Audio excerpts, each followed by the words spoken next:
Good morning to all. Let's start our video.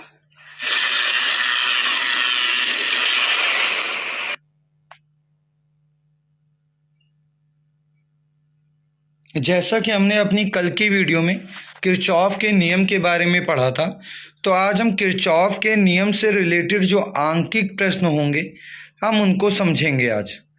तो आज का आपका टॉपिक है किरचॉफ के नियम से संबंधित आंकिक प्रश्न। इसको समझने से पहले कुछ पॉइंटों पर हमको ध्यान देना पड़ेगा। सबसे पहले आपका जो सेल होता है वो प्रदर्शित करा जाता है एक लाइन बड़ी और एक लाइन छोटी। इस आकृति से आपके सेल को प्रदर्शित किया जाता है और साथ में जो बड़ी लाइन है ये प्लस सिरे को प्रदर्शित करती है और छोटी लाइन जो है ये माइनस सिरे को प्रदर्शित करती है। और आपका जो इलेक्ट्रॉन है अगर उसकी बात की जाए तो ये इलेक्ट्रॉन हमेशा माइनस साइड से दूर की ओर चलता है। और अगर आपकी विद्युत धारा की बात की जाए तो विद्युत धारा आपको पता है इलेक्ट्रॉन के विपरीत चलती है, तो विद्युत धारा हमेशा प्लस सिरे से चलेगी। तो चाहे आप कंपैरिजन करके याद रखो चाहे आप डायरेक्ट वे में याद रखना कि विद्युत धारा हमेशा प्लस सिरे की ओर से चलती है।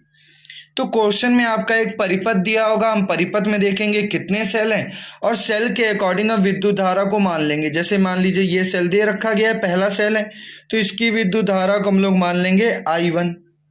इसी तरह दूसरा सेल होगा तो उसकी विद्युत धारा को I2 मान लेंगे। कई बार सवाल में ऐसा होता है कि विद्युत धारा पहले से दी होती है, तो जो अगर विद्युत धारा दी होगी तो हम उसी अकॉर्डिंग चलेंगे, वहां पर मानने की कोई जरूरत नहीं है। साथ में हम क्या करते हैं, हम सेल से जब धारा निकलती है तो धारा आगे जाते हुए जो उनके प्रतिरोध हैं उस हर प्रतिरोध से कितनी विद्युत धारा प्रवाहित हो रही है इस बात को हम नोट करते हैं। जैसे मान लेते हैं यहाँ पर I1 धारा निकली और आगे इस तरह प्रतिरोध लगा हुआ है, तो इस प्रतिरोध से आपकी ये धारा आएगी इस तरह और इधर की ओर गई। ये प्रतिरोध मान लिया R है, तो इस R प्रतिरोध से कितनी विद्युत धारा निकली I1, इस बात का हम नोट करते हैं। फिर एक बात, जितनी विद्युत धारा किसी सेल से निकलेगी, जैसे I1 विद्युत धारा इस सेल से देखिए निकली है, तो वापस भी इस सेल में कितनी विद्युत धारा जाएगी आपकी, तो I1 विद्युत धारा ही इस सेल में वापस जाएगी। ये कुछ चीजें हैं जो आपको समझनी होंगी। साथ में अगर हम देखें, हम लोगों ने जब इस लूप में चलना शुरू करते हैं तो हम सेल को देखते हैं, किसी एक सेल को लेकर चलते हैं और फिर हम चेक करेंगे क्या उस सेल में कोई दूसरा सेल है। अगर उस सेल में कोई दूसरा सेल है तो हम उस सेल की रिजल्टेंट वैल्यू को चेक करेंगे, यानी उनका विद्युत वाहक बल चेक करेंगे।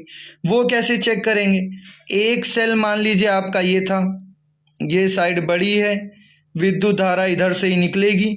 साथ में नीचे चले एक और सेल लगा हुआ है, इस दूसरे सेल का एक इधर छोटा सिरा है और इधर है बड़ा सिरा।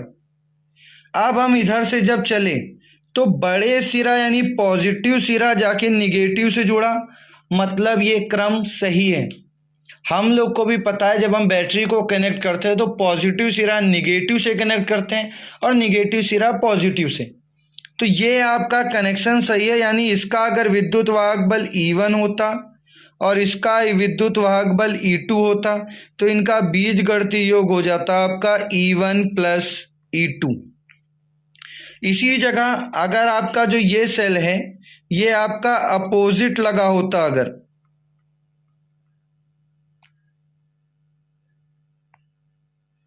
अगर आपका ये सेल अपोजिट लगा होता इस कंडीशन में, यानी एक ये छोटी लाइन ये बड़ी लाइन ये नीचे आए और यहाँ पर भी बड़ी लाइन और ये छोटी, यानी पॉजिटिव निगेटिव, यहाँ से हम चले इस तरफ की ओर और जब यहाँ पर पहुंचे पॉजिटिव के सामने पॉजिटिव मिल गया। अब ये क्या हो गए, विपरीत हो गए। तो अगर इनका आपका विद्युत वाहक बल आपका E1 है और इसका विद्युत वाहक बल आपका E2 है, तो जो इनका बीजगणितीय योग होगा वो हो जाएगा E1 माइनस E2। ये प्रोसीजर आपको समझना है। अब अगली बात पर आते हैं। अब हमने क्या माना, हम लोगों ने माना ये सेल था, इस सेल के आगे आपका प्रतिरोध लगा है, इस प्रतिरोध में जो विद्युत धारा है उसकी डायरेक्शन इधर से है, मान लिया I1 है। अब ये विद्युत धारा इधर से कैसे है, देखने में तो ये लग रहा है कि यहाँ से विद्युत धारा इस तरह चली होगी और आगे गई होगी, पर हम लोग ये मान लेते हैं कि नीचे इसमें इस तरह माइनस और ये साइड प्लस करते हुए इस तरह एक और सेल अटैच, जो सेल ऊपर वाले सेल से ज़्यादा पावर का है, जो सेल ज़्यादा, जैसे यहाँ पर देखिए 2 पॉइंट आएगा, इसकी विद्युत धारा मान लेते हैं I1, इस पॉइंट को कर देते हैं रब,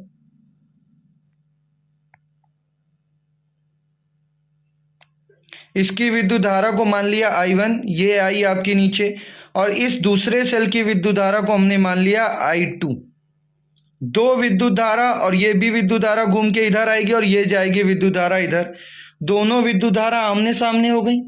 जब ऐसी कंडीशन आए कि दोनों विद्युत धारा आमने सामने, तो जो आपका पावरफुल वाला सेल होगा, जिसका विद्युत वाहक बल ज़्यादा होगा, हम उस तरफ से उसकी डायरेक्शन को प्रदर्शित करेंगे। इसकी वैल्यू कितनी होगी इस धारा की, ये हमको अभी नहीं पता है, मान लेते हैं I3 होगी इसकी वैल्यू। ये हम लोग कैसे निकालेंगे, तो ये आपका ज्ञात करेंगे हम लोग संधि के नियम से। पर दिशा कैसी होगी वो पता चलेगा कौन सा सेल ज़्यादा पावरफुल है। अब फिर से उसी बात पर आते हैं, विद्युत धारा की डायरेक्शन हम लोगों ने देखी। यहाँ पर एक सेल इस तरह लगा हुआ था, ये नीचे गए, यहाँ पर प्रतिरोध लगा है, ऊपर आए, यहाँ पर फिर प्रतिरोध लगा है, और इस तरह ये आपका प्रतिरोध है, एक प्रतिरोध इस तरह, यहाँ ऊपर आए, फिर आपका एक प्रतिरोध इस तरह लगा हुआ है। यहाँ से हमने विद्युत धारा मान लीजिए आपका इधर की ओर आ रही है, और हम सेल से चले इधर, E1 की वैल्यू ये थी, E1, हम इधर चल रहे हैं इस तरफ की ओर, पर विद्युत धारा अपोजिट जा रही है। जब ऐसा केस होगा तो हम क्या लिखेंगे, हम लिखेंगे E1 बराबर, विद्युत धारा अपोजिट है इसीलिए माइनस का, क्योंकि V बराबर IR, विभवांतर के बीजगणितीय योग के बराबर होता है। V की जगह हम क्या लेंगे, IR, तो I1, और प्रतिरोध कितना है, मान लिया R है, तो I1R, दिशा विपरीत है इसीलिए माइनस का। दिशा अगर सेम है, जिस तरफ हम चल रहे हैं अगर विद्युत धारा भी उधर चल रही है तो चिन्ह प्लस का, जिस तरफ हम चल रहे हैं अगर विद्युत धारा उसके विपरीत चल रही है तो चिन्ह हो जाएगा आपका माइनस का। तो चलिए आगे चलते हैं कुछ सवालों की ओर। तो पहला सवाल आपके सामने दिया गया है,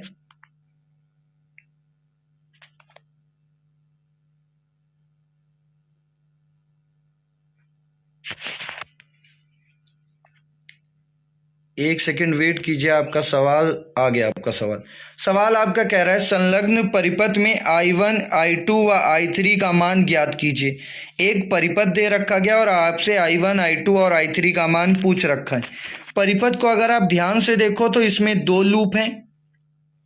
कौन कौन से, ये पहला लूप और ये आपका दूसरा लूप। साथ में अगर देखें तो सेल भी 2 हैं, एक ये और एक ये सेल है। अगर हम प्रतिरोध देखें तो कितने हैं, 3 प्रतिरोध आपके लगे हुए हैं। और इस क्वेश्चन में सबसे अच्छी बात है, धारा आपको दी गई है। जब धारा हमको दी गई है तो पहला स्टेप आपका खत्म हो गया धारा मानने वाला। अब आगे चलते हैं, कुछ और चीज़ों को समझते हैं। क्या हर प्रतिरोध से जाने वाली विद्युत धारा का मान आपको दिया गया है, चेक करते हैं। तो अगर आप ध्यान से देखो तो 3 ओम प्रतिरोध से कितनी विद्युत धारा जा रही है, तो I3 दिया हुआ है। 2 ओम प्रतिरोध से कितनी विद्युत धारा जा रही है, तो I2 दिया गया है। और 4 ओम प्रतिरोध से कितनी विद्युत धारा पास हो रही है, I1 दिया गया है। यानी हमको प्रतिरोध से जाने वाली विद्युत धारा का मान भी दिया गया है, वो भी हमको कैलकुलेट नहीं करना है। साथ में अगर हम यहाँ पर देखें किरचॉफ के नियम का इस्तेमाल करेंगे, तो किरचॉफ का प्रथम नियम का इस्तेमाल करते हैं। और कहाँ इस्तेमाल करेंगे, बिंदु C पर। बिंदु C को अगर आप ध्यान से देखो तो ये आपका एक संधि है जहाँ पर 3 धाराएं हैं। I1 धारा आ रही है, I2 और I3 धारा जा रही है। तो चाहे आप बीजगणितीय योग वाला नियम लगा दीजिए और चाहे आप यहाँ पर लगा दीजिए कि आने वाली धारा जाने वाली धारा के बराबर होती है। तो कितनी धारा आई, तो आई यहाँ पर धारा I1, और कितनी धारा गई, तो I2 प्लस I3। ये भी तो आपको सब प्रथम नियम में बताया गया था कि किसी संधि पर आने वाली धाराओं का बीजगणितीय योग संधि से जाने वाली धाराओं के बीजगणितीय योग के बराबर होता है। तो I1 बराबर हो गया आपका I2 प्लस I3। हमने किरचॉफ का प्रथम नियम लगाया। इतनी वैल्यू आई, इस वैल्यू को हम लोग लिख लेते हैं। तो ये वैल्यू देखिए किरचॉफ के प्रथम नियम से बिंदु सी पर I1 बराबर I2 प्लस I3। फिर आगे चलते हैं। अब हमने क्या किया, हमने पहला लूप लिया। पहला लूप कौन सा आपका, इस लूप को लिया। इस लूप को लिया और चले कहाँ, बैटरी के प्लस साइड से इस तरफ की ओर हमने चलना शुरू किया। अब इस लूप में अगर देखें एक ही सेल लगा है, उसका विद्युत वाहक बल कितना है, 1। तो हमने लिख लिया 1 बराबर, क्योंकि दूसरा विद्युत वाहक बल लगा नहीं है तो विद्युत वाहक बल बराबर होता है विभवांतर का योग। अब विभवांतर चेक करना शुरू किया। यहां से हम चले, पहले हमको मिला एक प्रतिरोध। प्रतिरोध कितना, 2 ओम का। हमने देखा हम चल इस तरफ रहे पर विद्युत धारा हमारे विपरीत आ रही है, यानी चिन्ह कैसा, माइनस का। तो हमने लिखा माइनस का। IR होता है यानी I2 इंटू 2, प्रतिरोध है 2 यानी 2I2। हमने इस वैल्यू को लिख लिया। फिर आगे बढ़े, इसी रास्ते पर आगे बढ़े, गए हम किस तरफ, इसी तरह चल रहे थे, लूप पर घूमेंगे, यानी हम इस तरफ चलते हुए ऊपर की ओर घूमे। जब यहाँ पर हमने देखा तो एक प्रतिरोध हमको और मिला। कौन मिला, 3 ओम का प्रतिरोध। और विद्युत धारा आपकी कितनी इस प्रतिरोध में जा रही है, I3। जब I3 विद्युत धारा इस प्रतिरोध में जा रही है, इसका मतलब क्या हुआ, आपका दिशा देखिए सेम है, आप भी उसी तरफ जा रहे हो, विद्युत धारा भी उसी तरफ जा रही है। मतलब क्या आएगा आपका, प्लस का कितना, 3 का गुणा हो जाएगा किससे, I3 से। समीकरण नंबर 2 हमको मिल गई। इस समीकरण को भी हम लिख लेते हैं। तो इस समीकरण को भी हमने लिख लिया। अब आते हैं हम तीसरे लूप पर। दूसरे लूप पर, ये जो लूप आपका नीचे बना हुआ है, इसमें सेल के प्लस साइड से चलेंगे, यानी चलेंगे कहाँ से, इधर से चलेंगे और घूमकर इधर वापस आएंगे। इधर से जब चलना शुरू किया तो सबसे पहले एक प्रतिरोध आपके सामने आ गया 4 ओम का, और जिस तरफ हम चल रहे हैं विद्युत धारा भी उधर ही जा रही है, यानी दिशा सेम। सबसे पहले हमने सेल का विद्युत वाहक बल लिया, क्योंकि एक ही सेल है, तो हमने लिखा 2 बराबर। फिर हमने देखा जिधर हम जा रहे हैं उधर ही विद्युत धारा जा रही है, यानी I कितना है, 4 ओम का, यानी 4I1। फिर हमने साथ में देखा ऊपर की ओर जब आए, यहाँ पर जब पहुंचे तो हम जिधर जा रहे थे विद्युत धारा भी उधर जा रही है, यानी फिर से प्लस। कितना प्रतिरोध है, I2, वो प्रतिरोध है 2, धारा है I2, यानी 2I2। ये इक्वेशन बनी, इसको भी हमने लिख लिया। ये देखिए हमने लूप, दूसरे लूप से भी लिख लिया। को हमको करना है सॉल्व। हमारे पास 3 समीकरण हो गए, समीकरण नंबर 1, समीकरण नंबर 2 और समीकरण नंबर 3। ये तीनों इक्वेशनों को सॉल्व कर कर आपको वैल्यू निकालनी है। सॉल्व करने के तरीके बहुत सारे हो सकते हैं। आप हो सकता है दूसरे तरीके से सॉल्व करो, मैं हो सकता है दूसरे तरीके से सॉल्व करूं। तो चलिए शुरू करते हैं इनको सॉल्व करना। तो हमने इक्वेशन नंबर 2 पर थोड़ा सा ध्यान दिया। तो इक्वेशन नंबर 2 पर देखा तो कितना लिखा है आपका, 1 बराबर -2I2 प्लस 3I3, यानी I2 और I3 है। समीकरण नंबर हमने 3 को देखा, इसमें I1 और I2 है, यानी हमको दोनों में सेम चीजें लानी होंगी किसी तरह, तभी समीकरण कैंसिल होंगी। तो हमने क्या किया, समीकरण नंबर 3 में I1 का मान रख दिया समीकरण नंबर 1 से। तो हमने वैल्यू रखी यहाँ पर। जब समीकरण नंबर 1 व 3 से, नहीं I1 का मान 3 में रख रहे हैं, तो हो गया आपका 2 बराबर 4I2 plus I3 plus 2I2। Bracket खोला, अंदर मल्टीप्लाई किया तो हो जाएगा आपका 2 बराबर 4I2 plus 4I3 plus 2I2। I2 2 बार हैं, 4 और 2 जुड़ गए, हो गई वैल्यू 6। अब फिगर की जरूरत नहीं है तो फिगर को कर देते हैं गायब। अब हमने यहाँ पर वैल्यू लिख ली, तो 2 बराबर हो गया 6I2 प्लस 4I3। 2 से डिवाइड हो सकता है, 2 से भाग कर दिया तो 1 बराबर हो गया 3I2 plus 2I3, equation number 4। अब अगर हम ध्यान से देखें तो समीकरण नंबर 2 और समीकरण नंबर 4 दोनों में I2 और I3 की बात कर रहे हैं, यानी इनको हम सॉल्व कर सकते हैं। पर 2 में अगर हम देखें तो कितना है I2, तो 2I माइनस का 2I2 है। इसमें अगर देखें तो कितना है 3i2 है। तो हम क्या करते हैं, इस समीकरण में गुणा कर देते हैं 3 से और इस समीकरण में गुणा कर देते हैं 2 से। जो रिजल्ट आएगा उसको हम सॉल्व कर लेंगे। तो चलिए करते हैं। समीकरण नंबर 2 में 3 से और समीकरण 4 में 2 से गुणा करने पर गुणा करके वैल्यू कितनी आई। समीकरण नंबर 2 में हमने गुणा किया जब 3 से इसमें, तो देखिए वैल्यू आपकी 3 एकम 3 ये लिखा, 3 दूनी 6 ये लिखा, 3 तिया 9 ये लिखा। इसी तरह जब समीकरण नंबर 4 में हमने गुणा किया 2 से, तो जो वैल्यू आई 2 बराबर 2 एकम 2, 2 तिया 6 और 2 दूनी 4, जो वैल्यू आई लिख लिया। इन दोनों समीकरण को हमने जोड़ दिया। जब जोड़ा तो 3 2 हो गया 5 और आपका i2 6i2 और 6i2 कट गया, एक प्लस का एक माइनस का, और 9 4 13i3 आया। 13 को भेज दिया बटे में, तो आपका i3 का मान आ गया 5/13 एम्पियर। एक वैल्यू आपकी निकल आई। फिर हम क्या करेंगे, इस i3 का मान किसी एक समीकरण में रख देंगे और हम किसका मान निकाल लेंगे, आपका i2 का। तो i3 का मान समीकरण नंबर 4 में हमने रखा। तो आपका जब वैल्यू रखी तो 1 बराबर हो गया 3i2 + 2 × 5/3, 5 दूनी हो गया 10, यानी 1 बराबर हो गया 3i2 + 5 और 10/13। 10/13 को उस पार भेजा तो आपका हो गया 1 - 10/13 बराबर 3i2। अब यहाँ पर एलसीएम लिया, 13 - 10 बराबर 3i2। 13 में 10 गया यानी बचा 3/13 बराबर 3i2। 3 से 3 कैंसिल हो गया, i2 बराबर 1/13 एम्पियर आ गया आपका। इसी तरह हमने क्या किया, इस i1 और i2 का मान लेकर समीकरण नंबर 1 में रख दिया। आप जैसे भी चाहें, आप अगर चाहें तो समीकरण नंबर 3 में i2 का मान रख दें और i1 का मान निकालने, जैसे भी चाहें आप सॉल्व कर सकते हैं। तो इक्वेशन नंबर 3 तक निकालने का प्रोसीजर सबका सेम होगा। उसके बाद आप कैसे सॉल्व करते हैं वो आपके ऊपर है। तो हमने वैल्यू i2 और i3 की वैल्यू समीकरण नंबर 1 में रखी। तो i1 बराबर 1/13 + 5/13, एलसीएम सेम है, जुड़ जाएंगे, यानी 1 + 5/13, यानी हो कितना गया 6/13 एम्पियर। ये आपका हो गया इसका आंसर। i1 i2 i3 तीनों का मान हमने निकाल दिया।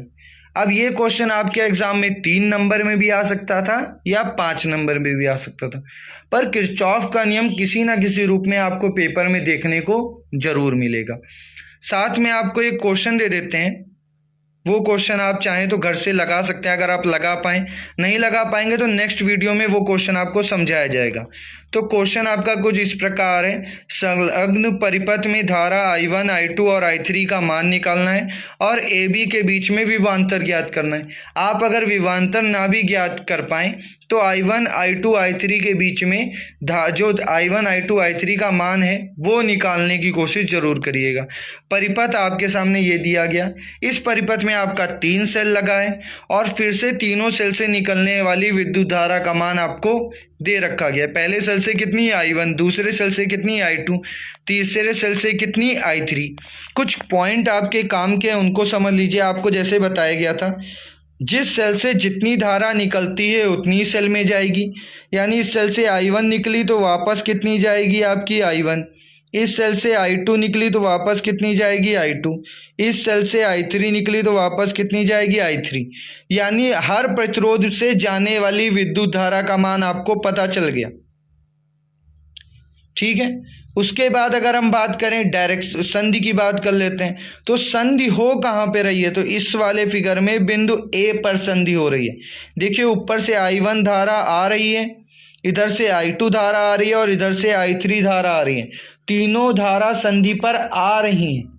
इसका मतलब क्या हुआ आपका, इस पॉइंट को भी चलिए बता देता हूँ। i1 + i2 + i3 तीनों आ रही हैं, जा कोई नहीं रही, यानी बराबर कितना 0। ये इक्वेशन नंबर 1 आपकी बन जाएगी। इतना आपको बता दिया गया। फिर अगला कॉन्सेप्ट आपको क्या करना है वो भी समझिए। आप क्या करेंगे, इसमें लूप लेकर चलेंगे। तो पहले लूप का कुछ समझ लेते हैं पार्ट। इधर से आपका लूप चलेगा। जब लूप चलता है तो हम विद्युत धारा से हमको मतलब नहीं होता, नहीं, हम विद्युत धारा की तरफ नहीं चलते। हम बस ये देखेंगे विद्युत धारा की दिशा क्या है, वो प्लस माइनस के लिए इम्पोर्टेंट है।